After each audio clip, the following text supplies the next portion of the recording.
காங்கிரஸ் கட்சியானது தனியார் கல்வி நிறுவனங்கள்ல பிற்படுத்தப்பட்ட வகுப்பினர்களாக இருக்கக்கூடியவங்களுக்கு இடஒதுக்கீடு செயல்படுத்தாதற்காக மத்திய அரசு கடுமையாகவே விமர்சிச்சிருக்கிறாங்க. அதாவது தன்னை ஒரு ஓபிசி அப்படின்னு சொல்லிக் கொள்ளக்கூடிய பிரதமர் நரேந்திர மோடி அவர்கள் சமூக நீதி நடவடிக்கைகள்ல இருந்து விலகி இருக்கிறது அப்படின்றது இங்க ஒரு துரதிருஷ்டவசமான ஒரு விஷயமாக இருக்கு அப்படின்றது தான் இப்போ காங்கிரஸ் தரப்புல இருந்து சொல்றாங்க.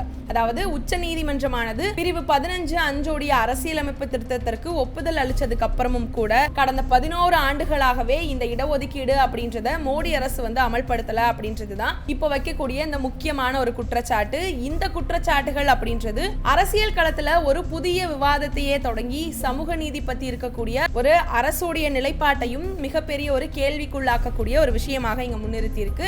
ஆக இந்த விவாதத்தை பத்தின ஒரு முழுமையான பின்னணியை தான் இன்னைக்கு இந்த வீடியோல நம்ம பார்க்க போறோம்.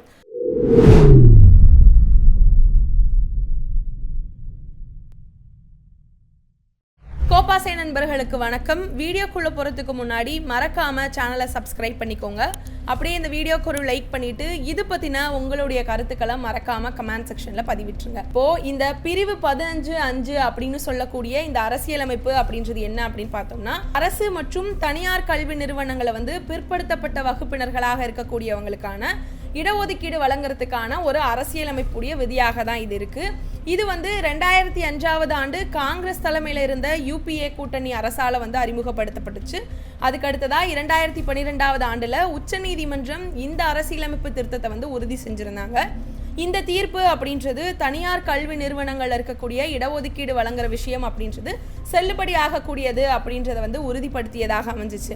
இருப்பினும் கூட இந்த சட்டத்தை அமல்படுத்துறதுக்கான ஒரு சட்டம் அப்படின்றது இதுவரைக்கும் இயற்றப்படலை அப்படின்றது தான் இப்போ நம்ம முன்வைக்கக்கூடிய ஒரு குற்றச்சாட்டாக இருக்கு. இந்த சட்டத்தை இயற்றதுல மத்திய அரசானது எதுக்காக இப்படி ஒரு அலட்சியத்தை காட்டிட்டு இருக்கிறாங்க அப்படின்றது தான் இப்போ அனைவர் தரப்பிலிருந்தும் குறிப்பாக காங்கிரஸ் தரப்பிலிருந்து வைக்கக்கூடிய மிக முக்கியமான ஒரு குற்றச்சாட்டாக இந்த இடத்துல இருக்கு. மேலும் இந்தியாவில் கல்வித்துறையில தனியார் நிறுவனங்களுடைய ஆதிக்கம் அப்படின்ற விஷயம் மிகவுமே அதிகரிச்சுட்டு வருது. இதனால வசதி படைத்தவங்களால மட்டும்தான் உயர்கல்விகளை பெற முடியும் அப்படின்ற ஒரு நிலை உருவாகி இருக்கு. ஆக தனியார் கல்வி நிறுவனங்கள்ல இடஒதுக்கீடு இல்ல அப்படின்னா பிற்படுத்தப்பட்ட வகுப்பினர் மாணவர்கள் அப்படின்றவங்க உயர்கல்வியில சேரத்துக்கான வாய்ப்பு அப்படின்றத முற்றிலுமாகவே இந்த இடத்துல இழக்கிறாங்க அப்படின்றதுதான். இது சமூகத்துல இருக்கக்கூடிய அந்த சமத்துவமின்மை அப்படின்ற விஷயத்தை இன்னுமே அதிகரிக்கிறதுக்கான ஒரு அடிப்படையாக தான் இந்த இடத்துல பார்க்கப்படுது. மேலும் கல்வித்துறையில் இருக்கக்கூடிய இந்த தனியார் மயமாக்கலுடைய இந்த போக்கு அப்படின்றது பின்தங்கி இருக்கக்கூடிய வகுப்பினர்களுடைய எண்ணிக்கையை குறைச்சிக்கிட்டே வருது. இதை தடுக்கணும் அப்படின்னா இதை தடுக்கிறதுக்காக தனியார் கல்வி நிறுவனங்கள்ல இடஒதுக்கீடு அப்படின்றதுடைய அவசரமான அவசிய தேவை அப்படின்றது தான் இந்த இடத்துல காங்கிரஸ் தரப்புல இருந்து வலியுறுத்தக்கூடிய ஒரு முக்கிய விஷயமாக இந்த இடத்துல அது அமைஞ்சிருக்கு. மேலும் கல்வி, பெண்கள், குழந்தைகள், இளைஞர்கள் மற்றும் விளையாட்டுக்கான இந்த நாடாளுமன்ற நிலைக்குழு அப்படின்றது தன்னுடைய அறிக்கையில உயர்கல்வி நிறுவனங்களுடைய பிற்படுத்தப்பட்ட வகுப்பினருடைய மாணவர்களுக்கான குறைந்த எண்ணிக்கையில இருக்கிறதையும் இங்க நமக்கு சுட்டி காட்டி இருக்கு. இந்த குழு அப்படின்றது பாஜக உட்பட அனைத்து கட்சிகளுமே உறுப்பினர்களாக இருக்கக்கூடிய ஒரு குழு. இதுல காங்கிரஸ் எம்பியாக இருக்கக்கூடிய திக்விஜய் சிங் தலைமையில் இருக்கக்கூடிய இந்த குழுவானது தனியார் உயர்கல்வி நிறுவனங்கள்ல அதாவது எஸ்சிக்கு 15%, எஸ்டிக்கு 7.5%, ஓபிசிக்கு 27% இடஒதுக்கீடு வழங்குறதுக்கான பிரிவு அதாவது 15(5) அப்படின்றத அமல்படுத்துறதுக்கு மத்திய அரசு ஒரு சட்டத்தை இயற்றணும் அப்படின்னு பரிந்துரைச்சிருக்கிறாங்க. இந்த விவகாரம் ஒரு அரசியல் கட்சி சார்ந்திருக்கக்கூடிய பிரச்சனையாக மட்டும் இல்லை அப்படின்றத காட்டி இதற்கு மாறாக ஒரு தேசிய பிரச்சனையாக இந்த விஷயத்தை உறுதிப்படுத்தி இருக்கு.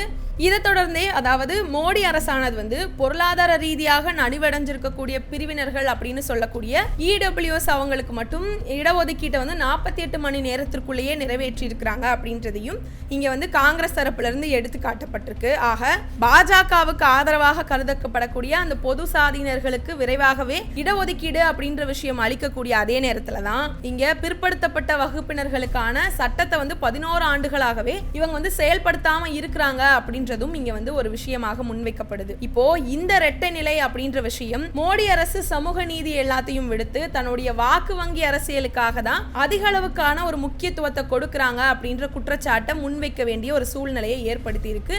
இது மோடி தன்னை ஓபிசி அப்படின்னு சொல்லிக்கிறதுல வெறும் ஒரு அரசியல் நாடகம் தான் இருக்கா அப்படின்ற கேள்வியை இந்த இடத்துல எழுப்பி இருக்கு. மேலும் இந்த பிற்படுத்தப்பட்ட வகுப்பினர்களுக்கான இடஒதுக்கீட்டில் இருக்கக்கூடிய இந்த கிரீமி லேயர்னு சொல்லப்படக்கூடிய வருமான உச்சவரம்பு அப்படின்றது கடந்த 5 ஆண்டுகளாகவே திருத்தப்படல அப்படின்றதையும், இந்த வருமான உச்சவரம்பு அப்படின்றது ஒவ்வொரு 3 வருடங்களுக்குமே திருத்தப்பட வேண்டிய ஒரு விஷயம். ஆனா கடைசியாக 2017ஆவது ஆண்டுல மட்டுமே இது உயர்த்தப்பட்டுச்சு. இப்போ இந்த தாமதம் அப்படின்றது தகுதியாக இருக்கக்கூடிய பிற்படுத்தப்பட்ட சாதி வேட்பாளர்களுடைய கல்வி வேலை வாய்ப்புல இருக்கக்கூடிய வாய்ப்புகளையுமே பாதிக்குது அப்படின்றதான் இங்க முன்வைக்கக்கூடிய ஒரு விஷயம். இந்த விவகாரம் அப்படின்றது மோடி அரசு பிற்படுத்தப்பட்ட வகுப்பினர் சார்ந்திருக்கக்கூடியவங்க மேல சமூக நீதியில் இருக்கக்கூடிய அந்த அலட்சியத்தை காட்டுறதாக தான் அமைஞ்சிருக்கு. இப்போ இங்க நிரப்பப்படாதாக இருக்கக்கூடிய அந்த இடபிள்யூஎஸ்ல அந்த இடங்களை பொது சாதியினரால நிரப்பப்படுறது போல ஓபிசிகளில் நிரப்பப்படாமல் இருக்கக்கூடிய இடங்களை அந்த கிரீமி லேயர் கொண்டு இருக்கக்கூடிய ஓபிசிகளுக்கு மாற்றத்துக்கு அனுமதிக்கக்கூடிய ஒரு விதியையும் இங்கே அரசாங்கம் கொண்டு வரணும் அப்படின்றது தான் இப்போது காங்கிரஸ் தரப்புலேருந்து வைக்கக்கூடிய ஒரு கோரிக்கையாக இருக்குது. இப்போது இது ஒருவேளை இடஒதுக்கீடு அமைப்பு மேலே இருக்கக்கூடிய சில சீர்திருத்தங்களை செய்யறதுக்கு காங்கிரஸ் தயாராக இருக்கிறாங்க அப்படின்ற விஷயத்தையும் காட்டுது. இந்த கோரிக்கை அப்படின்றது இடஒதுக்கீடு அமைப்பில் இருக்கக்கூடிய குறைபாடுகளை நிவர்த்தி செய்யறதுக்கான ஒரு ஆக்கப்பூர்வமான நடவடிக்கையாகவும் இந்த இடத்துல பார்க்கப்படுது.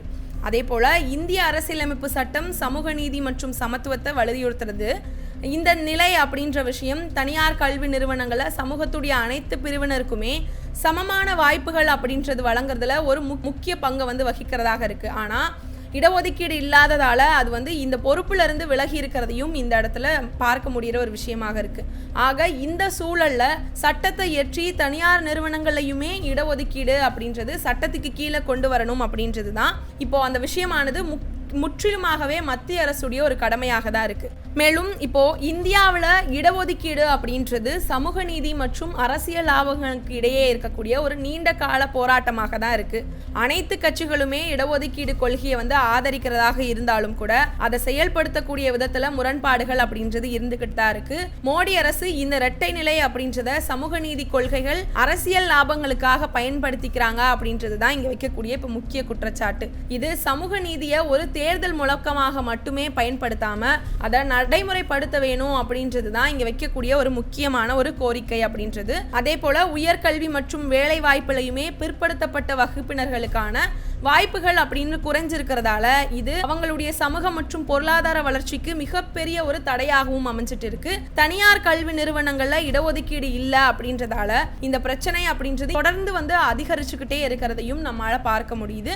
இப்போ இந்த நிலை அப்படின்ற விஷயம் சட்டம் இயற்றது அப்படின்றது இந்த சமத்துவமின்மையை முற்றிலுமாக நீக்கி பிற்படுத்தப்பட்ட வகுப்பினருக்கான சமமான வாய்ப்புகளை நம்ம கொடுக்கக்கூடிய ஒரு முயற்சியாகவும் இருக்கு. மேலும் காங்கிரஸ் கட்சி அப்படின்றது வரக்கூடிய நாடாளுமன்ற குளிர்கால கூட்டத்தொடரில் இந்த சட்டத்தை கொண்டு வரணும் அப்படின்ற விஷயத்தையும் கோரியிருக்கிறாங்க. தொடர்ச்சியாக இது மோடி அரசுக்கு ஒரு பெரிய அழுத்தத்தையும் ஏற்படுத்திக்கிட்டே இருக்கு. ஆக மோடி அரசானது இந்த கோரிக்கையை ஏற்று சட்டத்தை கொண்டு வருமா அப்படின்றதோ இல்லை இதை மறுக்குவாங்களா அப்படின்றதும் இந்த விவகாரத்தில் அதோடைய நிலைப்பாட்டை தெளிவுபடுத்தக்கூடிய ஒரு விஷயமாக அமையும். இது பிற்படுத்தப்பட்ட வகுப்பினர்களுக்கான வாக்குகள் மற்றும் சமூக நீதி பற்றி இருக்கக்கூடிய அரசுடைய உண்மையான அக்கறை அப்படின்றதையும் கண்டறியறதுக்கான ஒரு முக்கிய தீர்மானமாக இந்த இடத்துல அது பார்க்கப்படுது. மேலும் பிரதமர் நரேந்திர மோடி அவர்கள் தன்னை ஒரு ஓபிசி தலைவர் அப்படின்னு சொல்லி அடையாளம் படுத்திக்கிட்டே இருக்கிறாரு. ஆனா அவர் ஆட்சியில பிற்படுத்தப்பட்ட வகுப்பினர்களுடைய நலனுக்காக கொண்டு வரப்பட்டிருக்கக்கூடிய சட்டங்களை செயல்படுத்தாம இருக்கிறது ஏன் அப்படின்றதுதான் இப்ப வைக்கப்படக்கூடிய ஒரு முக்கிய கேள்வி. இந்த முரண்பாடு அப்படின்றது மோடி தன்னுடைய தனிப்பட்ட ஒரு அடையாளத்தை அரசியல் ஆதாயத்துக்காக மட்டும்தான் பயன்படுத்திக்கிறாரு அப்படின்னு சொல்றதுக்கான முக்கிய எடுத்துக்காட்டாகவுமே இங்க அது முன்வைக்கப்படுது. ஆக இது யார் உண்மையிலேயே ஒரு ஓபிசிக்களுடைய தலைவராக இருக்கிறாங்க அப்படின்றதையுமே ஒரு புதிய விவாதத்தையும் தொடங்கி இருக்கக்கூடிய ஒரு சூழ்நிலையாக இங்க பார்க்கப்படுது. மேலும் சமீப காலமாகவே இடஒதுக்கீடு முறைகள் அப்படின்றத பத்தி பாஜக தலைவர்கள் சில விமர்சனங்களை முன் வச்சுக்கிட்டு இருக்கிறாங்க. சில தலைவர்கள் அப்படின்றவங்க தகுதியற்றவங்களுக்கு இடஒதுக்கீடு வழங்குறது அப்படின்றது நாட்டுடைய திறனை பாதிக்கும் அப்படின்னு சொல்றாங்க. இப்போ இந்த கருத்துக்கள் அப்படின்றது பிற்படுத்தப்பட்ட வகுப்பினர்களுக்கான இடஒதுக்கீட்டை தடுக்கிறதுக்காக பாஜக பயன்படுத்தக்கூடிய ஒரு மறைமுகமான அணுகுமுறை, அதை தான் அவங்க பின்படுத்தப்படுறாங்களா, அதை தான் அவங்க பின்படுத்துறாங்களா அப்படின்ற ஒரு சந்தேகத்தையும் நமக்கு எழுப்புது. ஒரு பக்கம் ஓபிசி வாக்கு வங்கியை ஈர்க்கிறதுக்காக அவங்கள ஆதரிக்கிற மாதிரி சில விஷயங்களை சொல்லிக்கிட்டு, இன்னொரு பக்கம் அவங்கள சட்டப்பூர்வமாக அவங்களுக்கு உரிமை கொடுக்கறதுக்காக மறுத்து இருக்கக்கூடியது அப்படின்றது பாஜகவுடைய இரட்டை நிலை அப்படின்ற விஷயத்தை தெளிவாக வெளிச்சம் போட்டு காட்டுறதாக இருக்கு.